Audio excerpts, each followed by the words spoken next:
తక్కువ చేసి రేవంత్ రెడ్డిని అది పొగిడారు. నువ్వు అనుకుంటే అది నీ కర్మ అమ్మా. మీరే పొగిడారండి, మీరే మాట్లాడారు. ఇందాక అయితే మీరు గణేష్ గారు ఇప్పుడు మీరు మాట్లాడుతున్న దానికే ఒక క్వశ్చన్. కష్టాల్లో ఉన్నారు కాబట్టి నేను అనను అన్నారు. మీరు మీకు బతుకునిచ్చిన మీ దేవుణ్ణే విమర్శించారు. దాన్ని మేము ఎట్లా చూడాలి?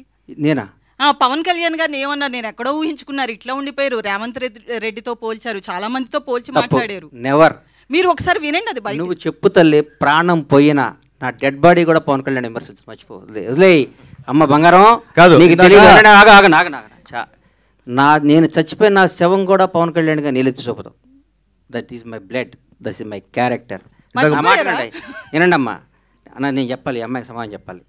నా ప్రాణం పోయినా నేను ఫస్ట్ అధికారంలో ఉన్నప్పుడు ఒక రకంగా, అధికారంలో లేనప్పుడు ఒక రకంగా పిచ్చి పిచ్చిగా మాట్లాడటం. కానీ నా మనసుగా నచ్చితే దేవుడైనా ఎదిరిస్తా, నచ్చకపోతే నచ్చితే వాళ్ళు ఎవడైనా కాళ్ళు పట్టుకుంటారు. నా క్యారెక్టర్ అది. చంద్రబాబు నాయుడు గారిని భారతదేశం మొత్తం ఆయన దగ్గరికి వెళ్ళాలంటే భయపడ్డ క్షణంలో, వణుకుతున్న క్షణంలో, వణుకుతున్నారు. ఆయనతో లబ్ధి పొందినాడు కూడా వణుకుతున్న క్షణంలో చంద్రబాబు గారికి మద్దతుగా నిలిచిన మొదటి సినిమా రంగం నుంచి మొదటి వ్యక్తిని నేను. అది నా క్యారెక్టర్. నేను తెలుగుదేశం పార్టీ కాదు, నేను పవన్ కళ్యాణ్ మనిషిని. నేను ఎప్పటి నుంచి 2004 నుంచి నేను కాంగ్రెస్ కార్యకర్తని. నాకు పవన్ కళ్యాణ్, నా తల్లిదండ్రుల తర్వాత నేను పవన్ కళ్యాణ్ ప్రేమించాలి. పవన్ నాకు బతికే కాదు. ఆయన జనసేన పార్టీ పెట్టినా కానీ నా బ్లడ్లో కాంగ్రెస్ ఉంది. నేను పార్టీకి, నేను రాజకీయం ఉంటే కాంగ్రెస్లో ఉంటే లేదా రాజకీయాలు మానేస్తా. అంతేగాని పవన్ కళ్యాణ్ కంటే నా తల్లిదండ్రుల తర్వాత నేను పవన్ కళ్యాణ్ ఇష్టపడాలి, జనసేనలో తిరగాలి. నేను ఏ రోజు ఒక్క రోజు కూడా నా కలలో కూడా బయట కాదు, కలలో కూడా పవన్ కళ్యాణ్ నేను విమర్శించను. నా ఇంట్లో నా బెడ్రూమ్లో పవన్ కళ్యాణ్ ఫోటో ఉంటుంది. అది నా క్యారెక్టర్ అమ్మ.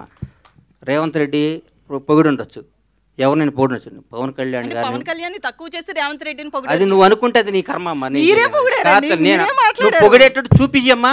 నువ్వేదంటే ఇప్పుడు చూపి పంపించద్దు, ఇప్పుడు చెప్పాలి. నాకు 10-half an hour ఉంటాను, తెప్పియమ్మా.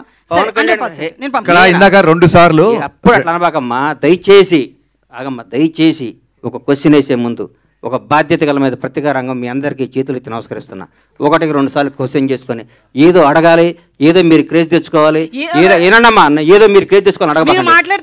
భగవంతుడి మీద సాక్షిగా, భగవంతుడి మీద సాక్షిగా నేను పవన్ కళ్యాణ్ గారిని అనలేదమ్మా. బంగారం అనలేదమ్మా, ప్లీజ్. తప్పమ్మా, అనబాకమ్మా, నన్ను అనబాకమ్మ. నేను పవన్ కళ్యాణ్ గారి భక్తుడినమ్మా, దయచేసి ఆ మాట అనబాకమ్మా ప్లీజ్. నేను అనలేదమ్మా, అనలేదు, అనను కూడా తల్లి, ప్లీజ్ ప్లీజ్.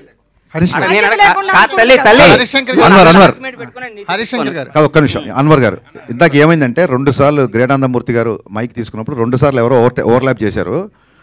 గబుక్కను మళ్ళీ ఆయన మేము ఇగ్నోర్ చేసాం అనుకుంటాడు. ఆయనకు మైక్ ఇవ్వండి, ఆయన ఏదో అడగాలను. హరీష్ శంకర్ గారు మైక్ ఇచ్చారు. హరీష్ గారు అన్వర్ యా